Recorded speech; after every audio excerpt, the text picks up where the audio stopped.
Hi everyone. Today we'll be creating a looped 3D animation that flows like liquid metal, using only After Effects Advanced 3D Engine and native effects. No plugins are required. This technique opens up possibilities you might not have expected from shape layers. We'll morph parametric forms without classic modeling, using some new tricks, then finish with post-production techniques to make the final look more polished, professional, and captivating. Before we start, let me show you what makes this technique special. We're building a parametric shape that can morph smoothly between different states. For this, we need some shape in the composition, with enabled 3D mode and the advanced 3D engine running. The Cinema 4D renderer could work here too, but we'll focus on the newer advanced 3D engine for better performance. And look, here's where it gets interesting. Instead of relying on traditional extrusion depth that adds direct depth to the shape, we'll push bevel depth to its limits. Most people don't realize you can go beyond the default limit of 10 while dragging the value. Type bigger numbers or right-click on the bevel depth slider and select Edit Value. Change the maximum to 100. This opens up entirely new possibilities.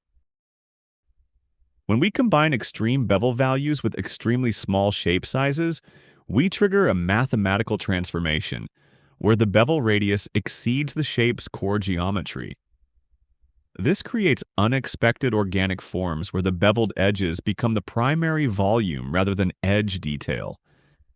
Add some z-axis scaling, and the bevels become beautifully rounded and smooth. We can also make the 3D forms smoother with great curved boundaries. You may have heard how blur effects combined with adjusting the alpha channel using the levels effect can create liquid-like results.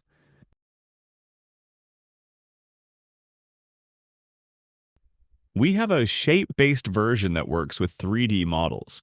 We'll use merge paths combined with positive and negative offset paths, both set to round line join.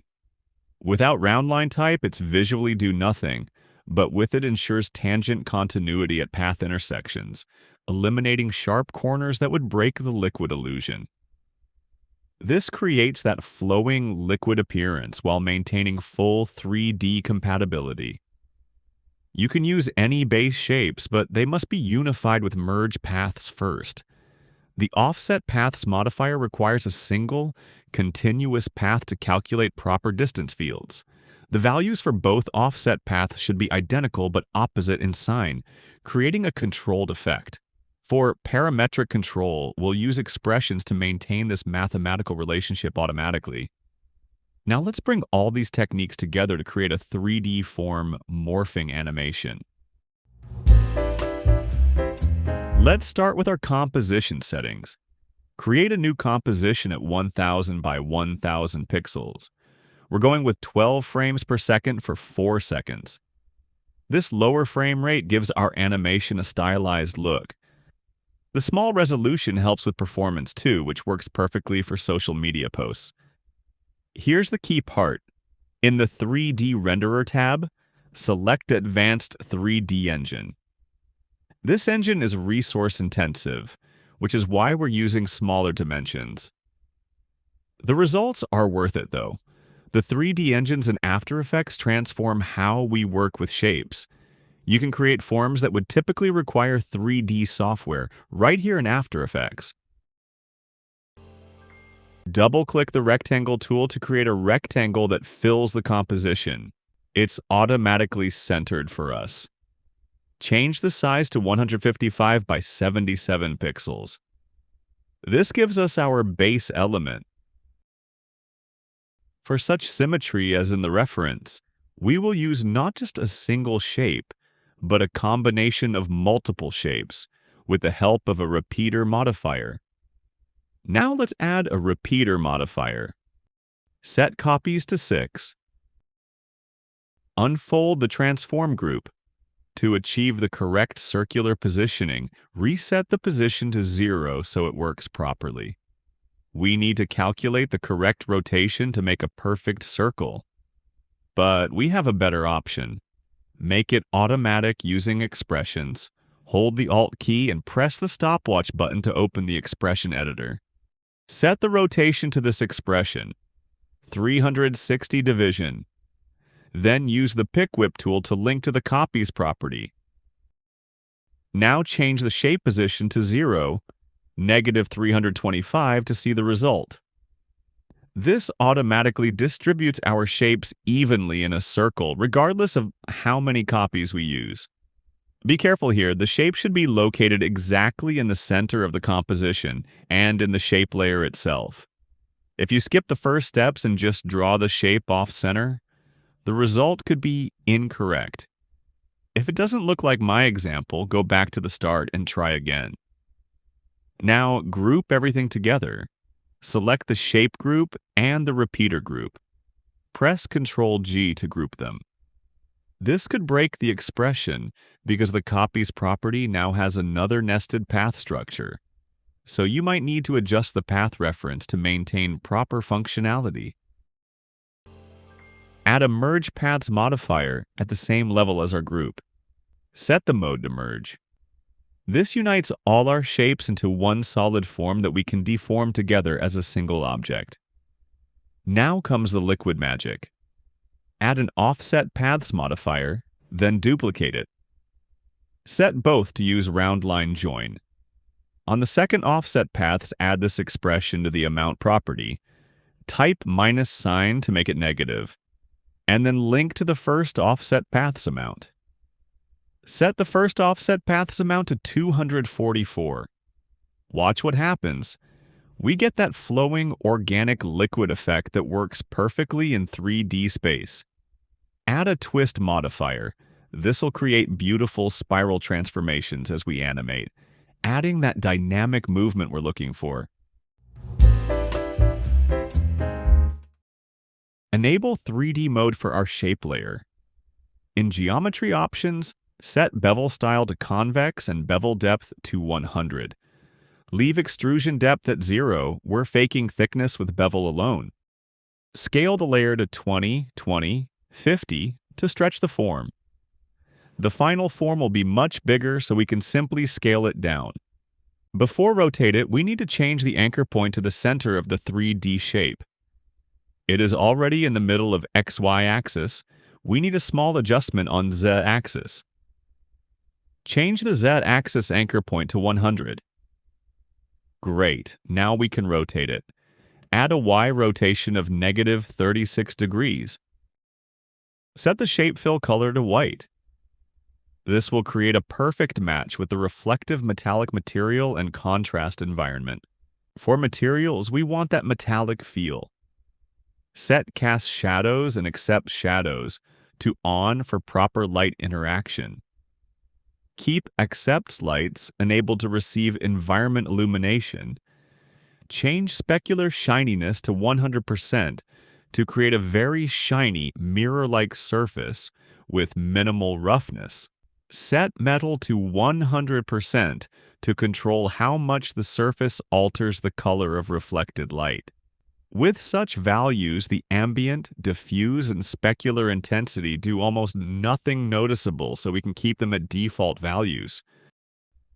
As a final touch, set the shape fill color with 90% opacity. This gives us a deep, rich metallic surface that reflects light beautifully. A bit of transparency is not for metal realism, but rather a subtle detail that adds additional depth and reflections. Later, we will add more effects that will hide some details, but this still works great with this subtle touch. Add an environment light. This advanced lighting system is exclusive to the advanced 3D engine and uses spherical HDRI mapping for realistic illumination. We'll keep the source at its default setting, which provides a high contrast environment map with natural light-to-shadow ratios that mimic real-world studio lighting. Set intensity to 82% to prevent highlight clipping while maintaining shadow detail. This underexposure gives us headroom for post-production enhancement without losing information in the extremes. Ensure that cast shadows is enabled for proper depth perception. For the transform, set X rotation to 59 degrees and Y rotation to 102 degrees.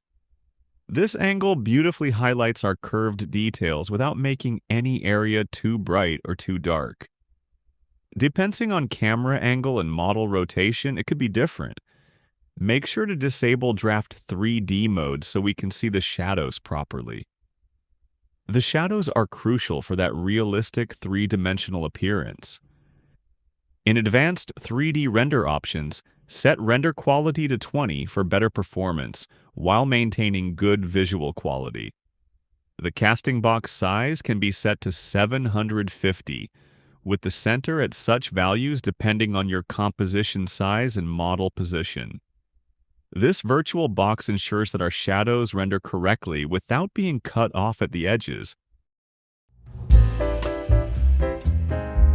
For our base rotation, animate the Z rotation from 0 to 114 degrees over 4 seconds using linear keyframes. This gives us that subtle movement that keeps the animation engaging. Now for the morphing. We'll animate the rectangle path size in carefully timed stages. Let's just create keyframes first. I'll describe the logic after.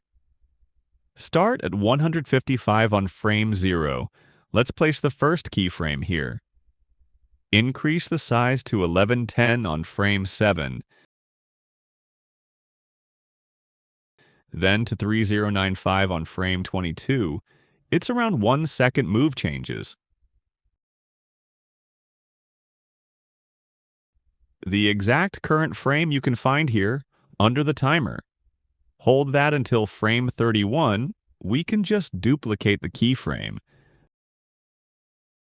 Then go back to 155 on frame 41 to make a perfect loop. 10 frames is a good fast movement for 12 FPS composition. These are not strict values. They simply worked well for me after testing various options. Feel free to adjust them to suit your needs. The timing here matters quite a bit. The first morph is quick because the form doesn't change dramatically. The second morph is slower, letting us appreciate the transformation. We pause briefly to let the eye process, then snap back quickly for a dynamic finish. Open the graph editor and apply Easy Ease to create smooth transitions. For frames 1 to 2, use Ease Out for that dynamic start. Frames 2 to 3 get an almost ease in out with a fast start and gradual slowdown. The eyes will notice how the forms slowly start to grow. Fast morphing makes it more captivating. Frames 5 to 6 get sharp. Ease in out for satisfying return. It created dynamic animation with soft start and end.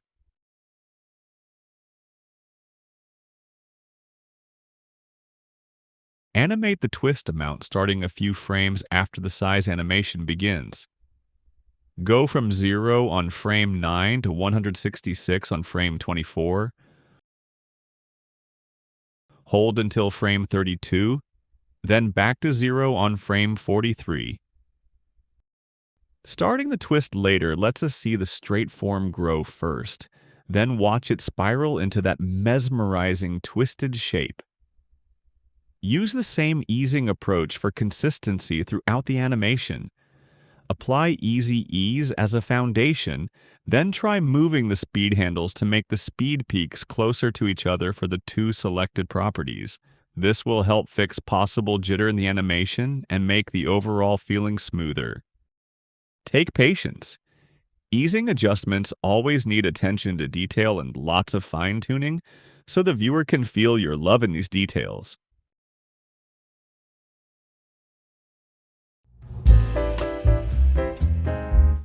For the opening and closing frames, let's add more interesting form. Duplicate the group. Change copies to 3 and relink the expression for proper positioning. Clean the size keyframes. This will be square form, Let's make the values equal and turn on Constrain Proportions toggle. Set the size to 700. This will create a stronger silhouette of the form to make it more captivating at the beginning. Later, we will need to hide these squares toward the center of the main form. I don't want to animate both the size and position properties. I can use just the scale for easier animation control. For this, we don't need to offset the position of the rectangle. I'll change the anchor point of the rectangle to its bottom edge. To do this, open the transforms of the rectangle. Pay attention to this visual anchor point. I'll change the anchor point property to place it at the bottom, then change the position to place the square in the right location. It's also easy to do this by selecting the Pan Behind tool and manually adjusting the anchor position, but I need precise control, so we need to ensure that we have perfect symmetry. Great, now I can just animate the scale to fully hide the form into the center. Animate the transform scale from 100 on frame 0 to 0 on the same timings as the original form. We will reveal it later, skipping the twist form. As before, pay attention to the easings. We need the same easings as for the original form. You can make it manually or use any useful tools that can help to copy and paste keyframes. If you're a beginner, it's better to try making it manually first to start feeling them. This creates a larger form with a hole in the middle that combines beautifully with our main shape, adding depth and complexity. You may notice some glitches in the form. This is one of the limitations of such procedural forms. Such extreme values produce some artifacts that can be fixed with some value adjustments. Be careful, they could be fixed at one place and appear in another. So double-check the full timeline for them. We also have a small jump of the form at the end, which also appears due to the complex interactions of multiple forms. The fastest solution is to try to manually adjust the position of the layer frame by frame. It doesn't take much time. After polishing the details, we can add some post-production effects to make the look much better. Pre-compose everything and add a black background using a shape layer.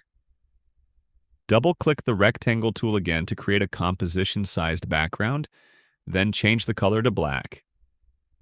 For better object background merging, we can add a vignette style effect. The center could be slightly brighter. There are tons of options for how to create this. I'll keep it simple.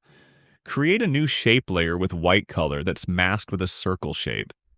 In the mask, use feather to blur the edges, then reduce the opacity of the layer to make it more subtle. That's it.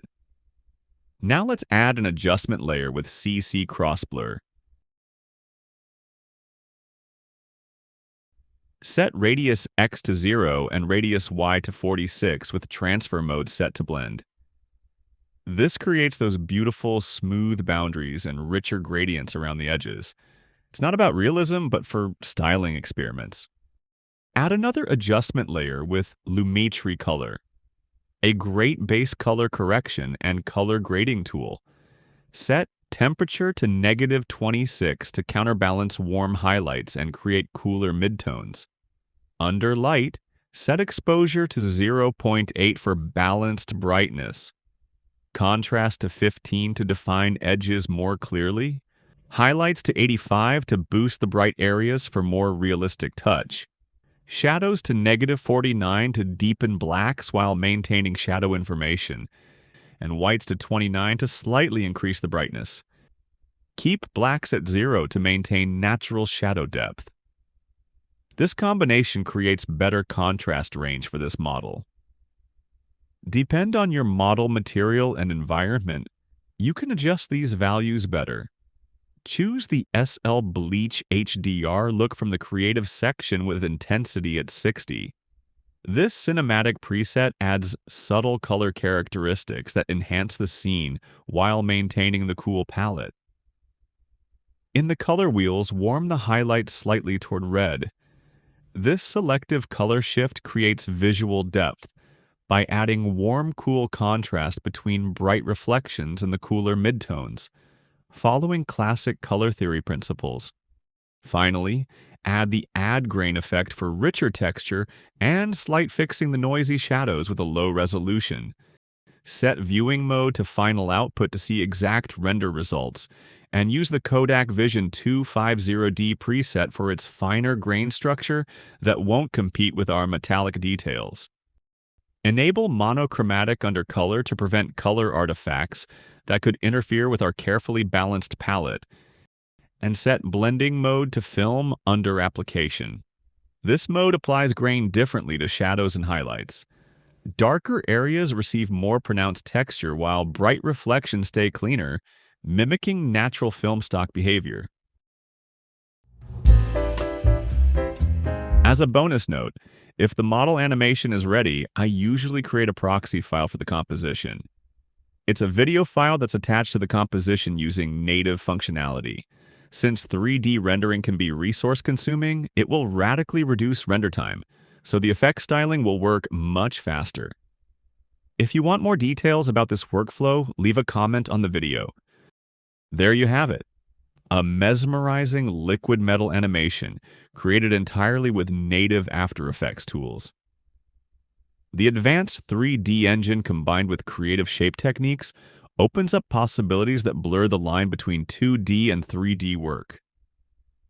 Understanding how bevel depth, offset paths, and smart animation timing work together is the key here. Once you grasp these concepts, you can create organic, flowing forms that feel alive and dynamic. Experiment with different copy counts, adjust the twist timing, or try different color treatments in post-production. This technique is your foundation for countless variations. Keep experimenting and creating something beautiful. See you soon.